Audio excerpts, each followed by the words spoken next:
अस्सलाम वालेकुम रहमतुल्लाहि वबरकातुहू। आज मैंने एक गेम बनाई है, ऐसे सोचा आप सबके साथ शेयर करके दिखा दूँ। Wall rabbit and arrow game. इस गेम में क्या होता है, इस गेम में एक कंप्यूटर है, दूसरे आप है। आपने इन 3 करैक्टर्स में से कोई एक चूज़ करना होता है, जैसे कि या तो आप वॉल होंगे या आप रैबिट होंगे या एरो होंगे। ये गेम इस तरह से, अगर आप हैं वॉल और कंप्यूटर चूज़ करता है रैबिट, तो कंप्यूटर जीत जाएगा, क्योंकि रैबिट वॉल के ऊपर से जंप लगा के चला जाता है। और अगर है आप वॉल और कंप्यूटर है एरो, तो आप जीत जाएंगे, क्योंकि एरो वॉल का कुछ नहीं बिगाड़ सकती। दूसरी कंडीशन ये है कि कंप्यूटर अगर है रैबिट और आप है एरो, तो कंप्यूटर हार जाएगा, क्योंकि एरो रैबिट को मार देती। तो देखते हैं कि हमारा ये प्रोग्राम किस तरह काम कर रहा है और हमने इसमें कौन कौन सी चीज़ें ऐड की। सबसे पहले हमने एक मॉड्यूल ऐड किया है, जो कि है इम्पोर्ट रैंडम के नाम से। ये क्या करता है, ये रैंडम, हम इसको एक लिस्ट दे देते हैं, ये उस लिस्ट में से एक रैंडम वैल्यूज़ खुद ब खुद चूज़ कर लेता है।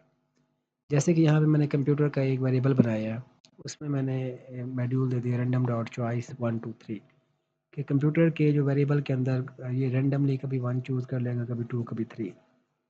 और इसके बाद एक और वेरिएबल मैंने क्रिएट किया है URSTR, कि आप जो स्टेप ले रहे हैं उसके अंदर ये इनपुट मेथड के ज़रिए आपसे पूछेगा एंटर यूर चॉइस।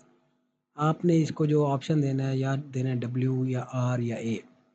अब मैंने एक डिक्शनरी बनाई है यूआर डिक के नाम से। W को असाइन कर दिया 1, R को असाइन कर दिया 2, A को असाइन कर दिया 3। और इसी की मैंने एक रिवर्स डिक्शनरी बना दिया, ताकि आपको शो हो जाए कि आपने कौन सी वैल्यू चूज़ की है। उसमें क्या किया, 1 को असाइन कर दिया वॉल, 2 को असाइन कर दिया रैबिट और 3 को असाइन कर दिया एरो। एक और वेरिएबल बनाया जिसमें u is equal to u dict dot get URSTR। अब यहाँ पे वो क्या करेगा, आपने जो भी वैल्यू दी होगी वो एज आ उसको वैल्यू असाइन हो जाएगी। अब यहाँ पे आपको शो करेगा print your choose reverse dict u. आपने जो भी ऑप्शन चूज़ किया होगा वो आपको शो करा देगा। इसी तरह कंप्यूटर ने जो ऑप्शन चूज़ किया होगा वो यहाँ पे शो करा देगा। अब कंडीशन चेक करेगा, if computer is equal to u. अगर कंप्यूटर का और आपका ऑप्शन बराबर हुआ तो ये क्या हो जाएगा, ड्रॉ हो जाएगा। एल्स एक कंडीशन लगाई, उसमें चेक करेगा, if computer is equal to 1 and u is equal to 2। अगर कंप्यूटर ने चूज़ किया वॉल और आपने चूज़ किया रैबिट, तो आप जीत जाएंगे, क्योंकि रैबिट वॉल के ऊपर से जंप करके चला जाता है। नेक्स्ट कंडीशन है एलिफ। इसमें computer is equal to 1 and u is equal to 3 है, कि कंप्यूटर वॉल है और आप एरो हो, तो आप हार जाओगे, क्योंकि एरो वॉल का कुछ बिगाड़ नहीं सकती। इसी तरह नेक्स्ट कंडीशन है computer is equal to 2 and u is equal to 1। अब इसमें कंप्यूटर जीतता है। क्यों जीतता है, क्योंकि कंप्यूटर रैबिट है और आप वॉल हो, रैबिट वॉल के ऊपर जंप करके चला जाएगा और आपका कुछ बिगाड़ नहीं पाओगे। नेक्स्ट कंडीशन है computer is equal to and u is equal to 3, you win. क्यों, कंप्यूटर रैबिट है और आप एरो हो, आपने एरो के ज़रिए रैबिट को किल कर दिया, तो आप जीत जाओगे। और इसी तरह बाकी कंडीशन चेक होंगे। आखिर में प्रिंट समथिंग वेंट रॉन्ग, अगर कोई गलत जाएगा तो आपको शो करा देगा कि समथिंग वेंट रॉन्ग। अब इस प्रोग्राम को रन करके दिखाते हैं। ये मैंने नीचे यहाँ पे शो भी करा दिया, ताकि आपको पता चले कि हम क्या एंटर कर रहे हैं और क्या आ रहा है।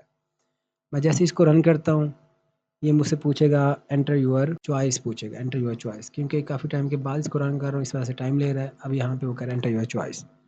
मैं W एंटर कर रहा हूँ वॉल के लिए, और एंटर जैसे ही प्रेस करूँगा तो ये मुझे आउटपुट में दिखा देगा, you choose wall, computer choose rabbit, computer win, क्योंकि रैबिट जंप करके चला गया वॉल के ऊपर से। अब फिर से एक दफ़ा इसको रन करते हैं, हम अपनी चॉइस कोई और तब्दील करके देखते हैं। मैं अब रैबिट मैं चूज़ कर लेता हूँ, आर से रैबिट मैंने चूज़ कर लिया और एंटर प्रेस कर दिया। अब ये शो करा रहा है, you choose rabbit, computer choose arrow, computer win. अब फिर कंप्यूटर जीत गया। हम एक और कंडीशन चेक करके देखते हैं। हम दे देते हैं ए दे देते हैं एरो के लिए और एंटर प्रेस कर देते हैं।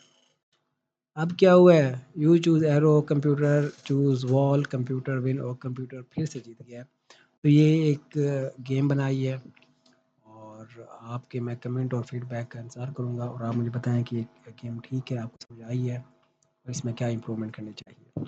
अस्सलाम वालेकुम रहमतुल्लाहि व बरकातुहू।